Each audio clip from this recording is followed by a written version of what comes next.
as far as what you're going through, what can you say about the experience, like where you are? Of course, you're not through it, but like from where you are right now, from where you've been, like what advice can you give? You know, what I've learned is that, you know, as a woman, you get married, you have kids, and you kind of build your life from there. You never expect things to just happen or fall apart or whatever.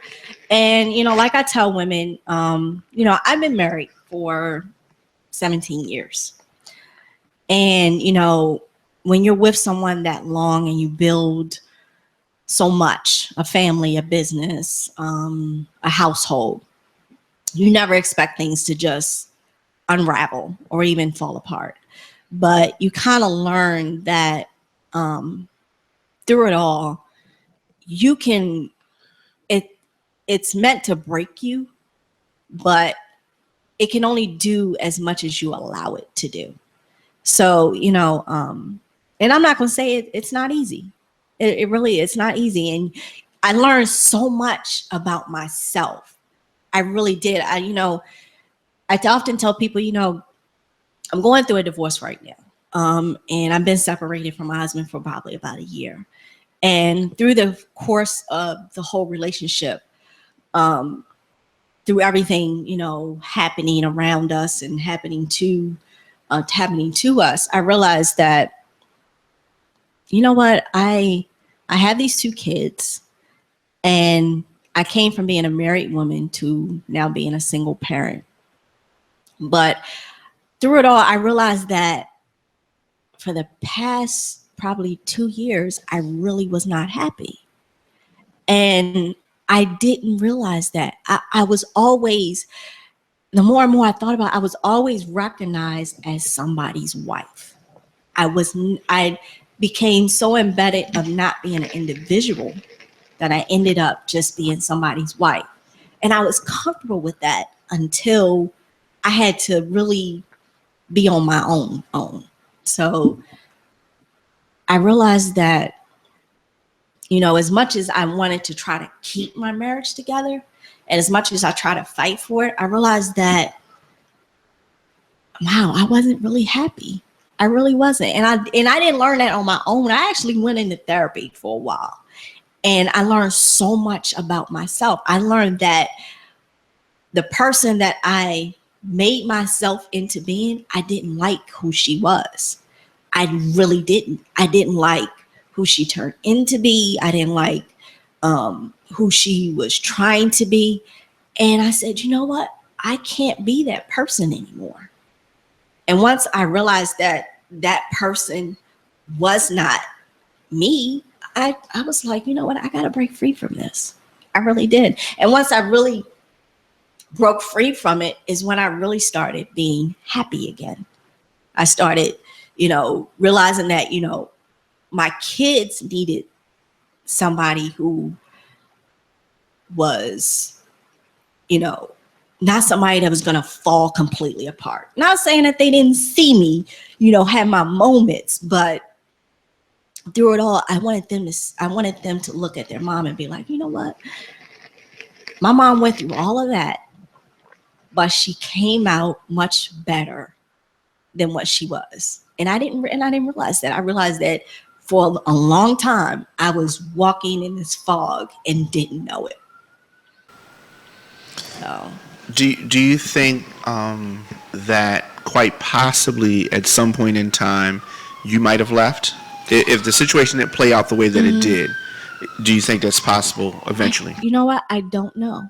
I really don't know. You know, I had a lot of conversations with my pastor, and he said to me, he said, you know what, April? Sometimes things are removed out of our lives because God knows you're not going to lead it. That person had to walk away because you weren't strong enough to do it. But you got to realize that the reason why it happened was because you had a bigger purpose in your life. And I realized that for so long, I wanted to help women. I wanted to express as far as what I've gone through growing up, because I was a child of physical and sexual abuse, not from my parents, but by people that we lived with.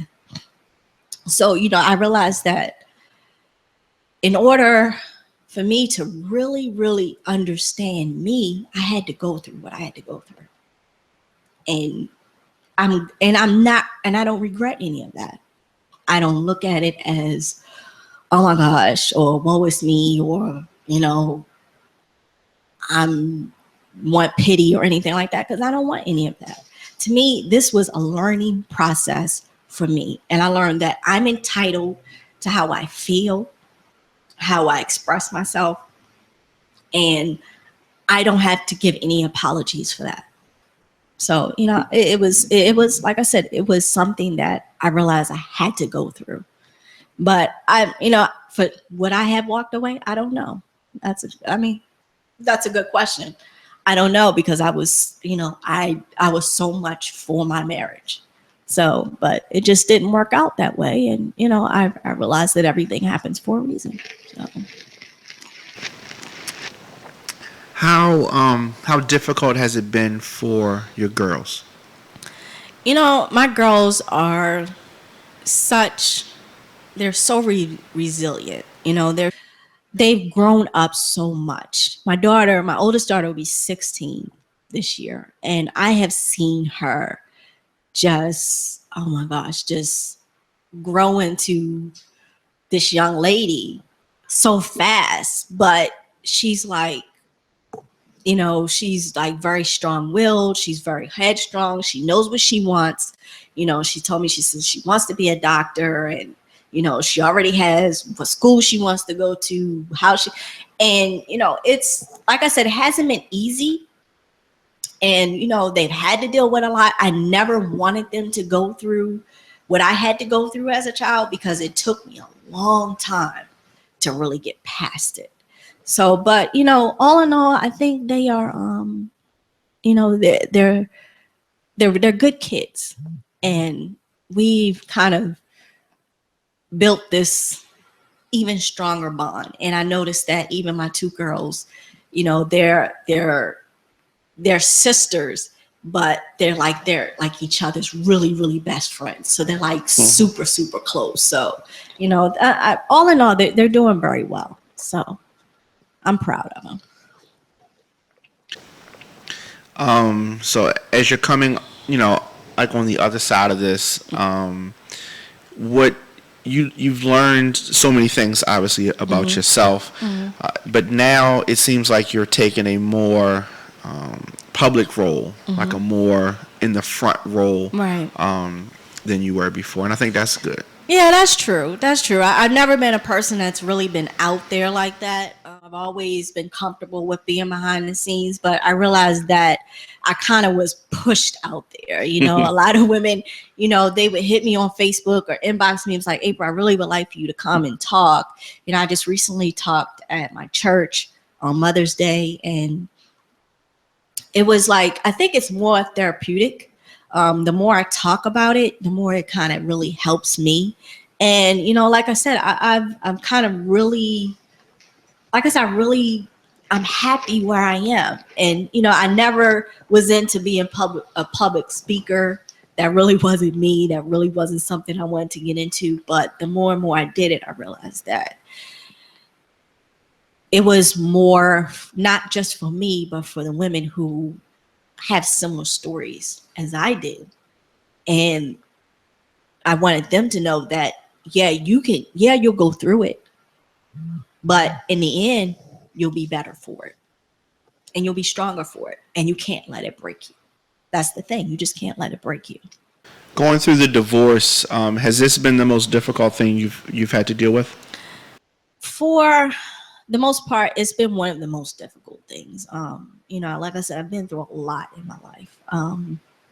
A lot of things that a lot of people, don't know is that, I've been through tragedy. I've been through heartache and heartbreak. But this was probably one of the most difficult. But in the same sense, I feel like it's going to be more of a release for me, more of a, where you can, I guess that movie Waiting to Exhale, like when you like, you take that deep breath, you're like, okay, you know what? It's over. I can finally really move on. So, that's kind of how I'm looking at it. Yeah, and I've never been married, but so the most difficult thing that I've had to deal with, so I was raising who I thought was my son, and I found out when he was 7 that he was not. Oh, wow. And he found out when he was 11. So I didn't. Wow. I still stayed in his life up until Yeah. he was 11. And so his father was married, and he didn't come into his life at that point in time. So he got divorced, and then at 11, he's there, and so that was a difficult thing for me. And so for me, when I found out, initially I was embarrassed and I didn't want people to know. But gradually it came out, and Right. And obviously there's some people that don't know and some people that do. But something that you said resonated with me is just the more I talked about it, the easier, that it got. And Right. once I kind of let go of what I was viewing as shame, Right. and then other people had this, a story like that, and then you're able to find, comfort in sharing stories and That's true. and talking, That's true. and so that's good. I mean, that's good. And like you said, therapy, absolutely. It does. I think we as the Black community, we shy away from, oh my gosh, you can't go and talk to a therapist. But for Right. me, it was Right. very helpful because I realized a lot. Like, I realized so much about myself that I was just like, oh my gosh. And just the fact of talking to somebody and them not knowing you, not really knowing the situation, they just really listening to you, and then they're listening to you, and then they're saying to you, okay, well, did you ever think about it this way? Because I tell people, when I first got married, it's not that I didn't care about my husband, it's not that I didn't love him, but I realized I was never in love with him when I first got married. I really wasn't. I was pregnant. But if he had said to me, you know what, I don't want to get married right now, I'd have been perfectly fine with that. Because, I was working, I had my own place, I had my own car. And at the time, I really don't think I was truly ready for marriage. And it took me a little while to really, find that love. But once I did, and I think as women, once we find it, we love hard. So, and I don't fault him for that.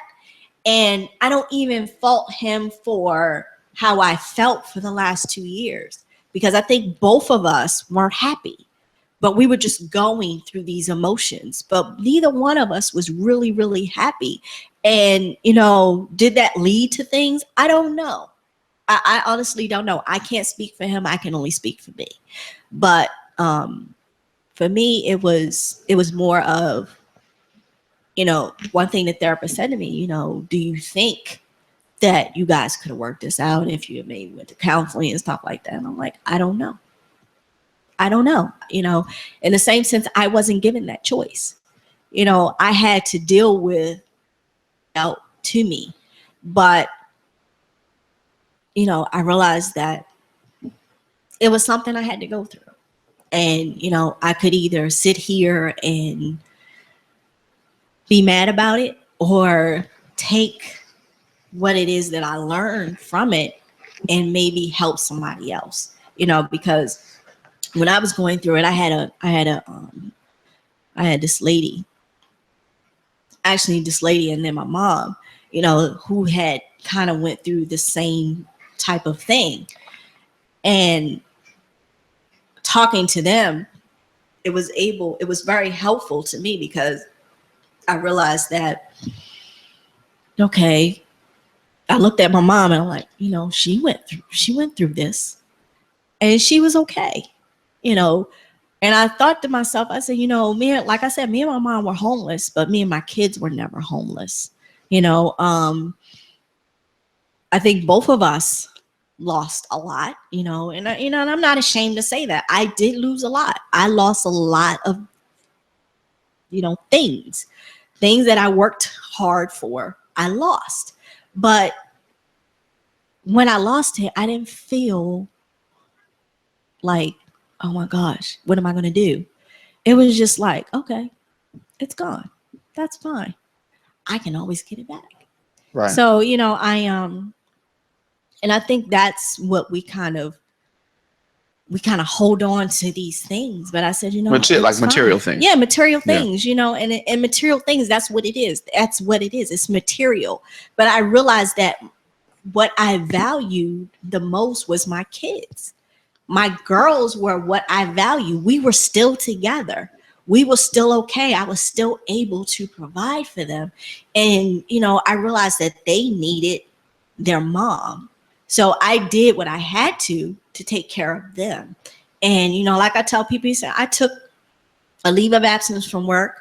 I went into therapy and I did what I had to make sure they were good. A lot of women couldn't do that. And, I'm glad I had the support system that I had because both of my parents were there, but a lot of women don't have that. But I realized that I could have been worse off than what I was. Right. So I had to be grateful. And that's part of, really kind of growing, is that I just learned to be grateful for what I have now and just being happy about it. Is this something that can, I don't know if this is the right word, is this something that can be forgiven? Can you reach a point with your ex that y'all can be cordial? Honestly, right now, I'm not there. Not to say I haven't forgiven. I've actually really just forgiven, but I've chosen to just kind of separate myself completely because it was just so much and it was too much. And to me, it's like after a while, you're kind of like, you know what? I'd rather you kind of be over there and I just be here in my space. Whether or not we'll ever get to that point, I don't know. You never say never. And I'm never going to say that it may or may not happen. But even if it doesn't, I'm still okay with that. I'm not upset about that because to me, I've cleared my conscience and I've said what I had to say. And right now, I'm just in a process where I'm just healing and I'm just moving forward because that's all you can do. So, I don't know. I can't honestly say that we will, but who knows? Who knows what the future holds? And you can't really tell what's going to happen later on down the line. So very true.